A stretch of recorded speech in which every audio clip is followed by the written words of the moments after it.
Welcome back, everybody, to Plato's Academy. Today we want to talk about, post-liberalism, but not the theory part. We want to talk about, given we kind of understand what that is, what are we going to do? What are we going to do to implement that? How can we make that happen? Mm-hmm. Is that even possible? What does that even mean? Mm-hmm. So that's what I want to talk about. Awesome. And so I kind of want to use you and your life as an example in a certain way. You want to use me, bro? Yeah, I want to use you, right? I don't want to use you merely as a means. Okay. Because Kant was right that we shouldn't use people merely as a means. Okay. Right. We should always treat them as an I end. don't want to be used an end in themselves. by you of all people. Yeah. Because if I was used by you, I'd be abused by you, and then I'd have to Exactly. abuse you back. Exactly. Yeah, and we know how that ends up in our life. Is that I always ended up on top. Exactly. You're so amazing. You're really smart. You're really wise. You're really buff. Thank you. Right. Thank you for Exactly. saying all the things that I I've fear known. you. Thank you for saying things I already know about me. You're welcome. In comparison to you. I can always say those things. Yep. So you asked me a lot of questions about new polity and stuff recently. And I thought, I liked how you wanted to end that and say, how do you implement this? A lot of people ask that question. Yeah, I felt like you were giving me the theories and were Yes. great at that. And I'm super interested. I could go on that all day, right? Of course, you can just tune into New Polity and see a lot of their interviews, right, about this, right? And of course, there's lots of dimensions to the liberal order. Of course, there's a whole series on our sexual relationships, right? Family, right? Gender, all that, how we grow as human beings together in a family, etc. But I like how last time you said it is you're putting it in that's like there's a theological and a philosophical basis and work that New Polity is doing that you're doing and a lot of other people are doing too. Right. You're thinking about what this order is. And so what I think Chesterton said we need is an unpractical man. Right. And that's good. That's the us. philosopher king part sort of is that there has to be the ideas have to be right for the social order to be right. Yes. But a lot of people that I know and I talk to, about this kind of thing, they really want to know, well, what am I supposed to do? And they're practical people. They're not the unpractical people. Right. And in Plato's Republic, you have a bunch of craftsmen. Most of the society is craftsmen. What am I supposed to do? Yeah. Yeah. Exactly. Obviously to me, what we're doing here is an example, like the craftsmen, we're starting a trade school, I love right? that. And so that is doing, and then of course there's farmers, right? In Plato's thing, it's like they're like below the craftsmen, right? And so that's where you come in a certain way. You have bag end farms, right? And so local people, right? Working close to the land and then interacting with other local people to create local food markets, right? Because the food industry is doing a certain thing. So maybe you who are involved with it, tell us why local is a good idea. Local food, right? Organic food, right? Crunchy conservatism, whatever. And then tell us how you kind of started to live out those values in your life. And I think that would illustrate some of the things that I would say is how to live it out. So what you're an example of living it out to me, whether you know the theories or not. Yeah. What do you know lots of the What do you theories. want me to talk about? Anyway, it's just what do you do? How do your values of your social philosophy get implemented in your life there at Bag End Farms? Yeah. Right? What are some of the things you do and why do you do them? Yeah. I guess it's a little bit of my own life I have to say a little bit about, which is don't get personal.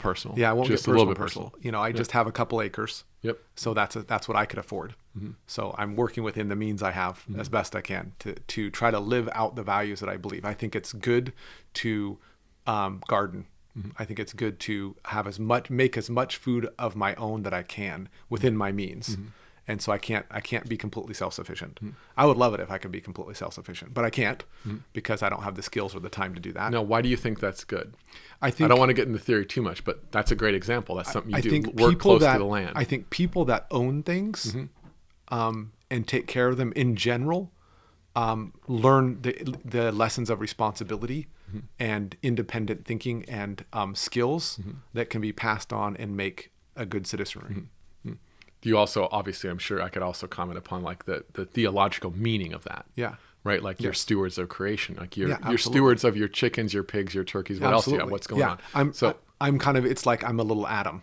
Yeah. There. Your little garden. A-D-A, not atom. Yes. Yeah. I'm a little atom in my little garden. Yeah. And so I'm trying to take care of it because I have responsibility for it, but I have to take care of it. I'm trying to take care of it to learn the values and live the values that I believe in that you've talked a lot about in theory. Yeah. So, for example, I have 30 chickens. Yeah. I have 30 chickens. I have a couple hogs. I have bees. I have an orchard. I have a garden.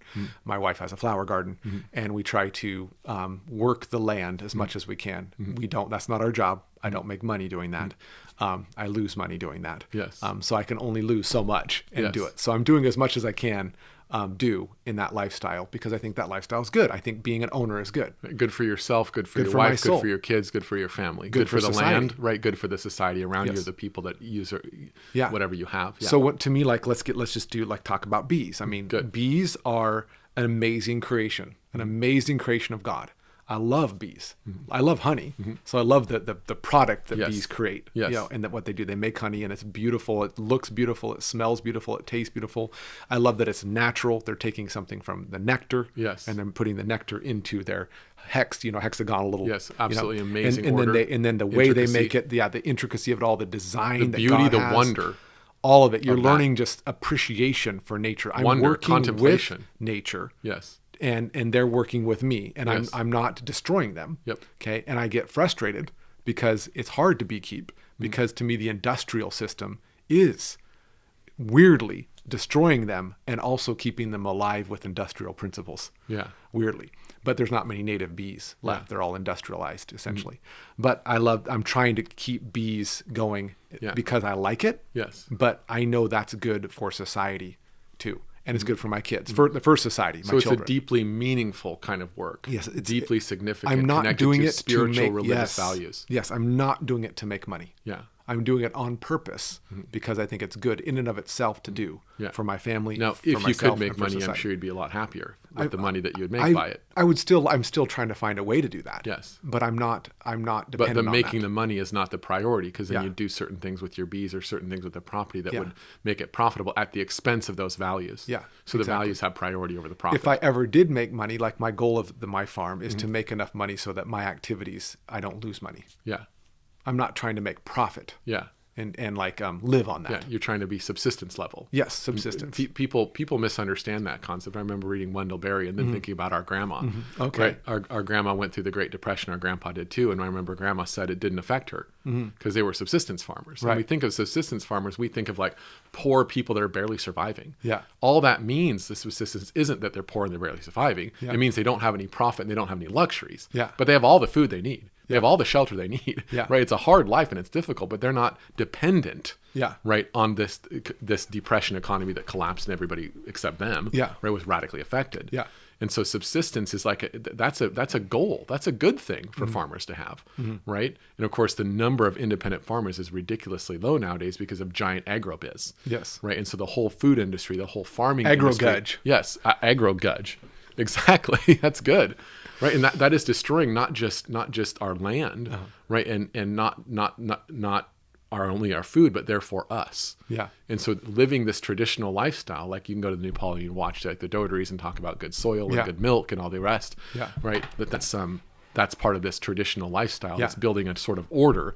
That's what Wendell Berry would call a little economy. Yes. Right. And that little economy is consistent with the great economy, or like Lewis talks about the Tao, right? The ultimate reality and the cosmic It's fabric that God made, To me, creation. what's different theoretically than the liberal order in my layperson way Yes. is the liberal order is trying to dominate nature, manipulate nature, technocracy. control nature to get Yes. ends. Sludge. Whereas I'm just trying to be in harmony with it. Yes. I'm just trying to live with it and have it live with me and us live together so that we help each other. Right. I want to help the bees and the bees want to, and I don't know if the bees want to help me, but Well, they do help me. Yeah, God made them so God that they made can them do to- that, yeah, right? That's true. That That's a good potential. point. Yeah. And so like my hogs, I love the hogs. They're super cool animals. Yeah. They're really smart. I like details. I like this particular breed. Yeah. What are the names of your hogs? Well, I call him Big Al, but that's because I call you Big Al sometimes. But it's just funny that I'm way. not insulted. Because he is big. It's a compliment. Yeah, he is a big black hog. Yeah. He's an American guinea hog, but his name is Prince Albert. Yeah. But we call him Big Al. Yeah. And then his missus is Queen Victoria, but we just call her Vicky. So it's Big Al and Vicky is what it's become. So when did you tell me about those? So when did you get those? So we got- why did you get that particular type? Well, right, Katie, et cetera. my Yeah. wife looked into them, and she kind of discovered a breed that was smaller than a regular, a conventional hog. Yep. And she thought this would be a good, and also that's really good with kids and really docile, Yes. and does a lot of grazing. So we chose to have, because we have another acre that is mostly grass, and that they could graze on. So to get less feed from the industrial food system, including Yes. animal industrial food. Yes. And have them eat more grass, kind of like the dotar's idea with the cows. Is that sun and water grows this grass, the Transforms grass, energy, yeah. yep, the energy from the sun goes into the grass, which goes into the cow, which goes into the milk. I love that philosophy. I think that's really economical, beautiful. right? The Very grand economical. economy is already designed to preserve and be We're just efficient. doing what nature does. Yep. We're letting nature do what Nature it knows does in what's that up. sense. Or Yeah, God. and we're God. helping it and directing it as stewards, not as dominating to Yes. make it to something else. Yeah.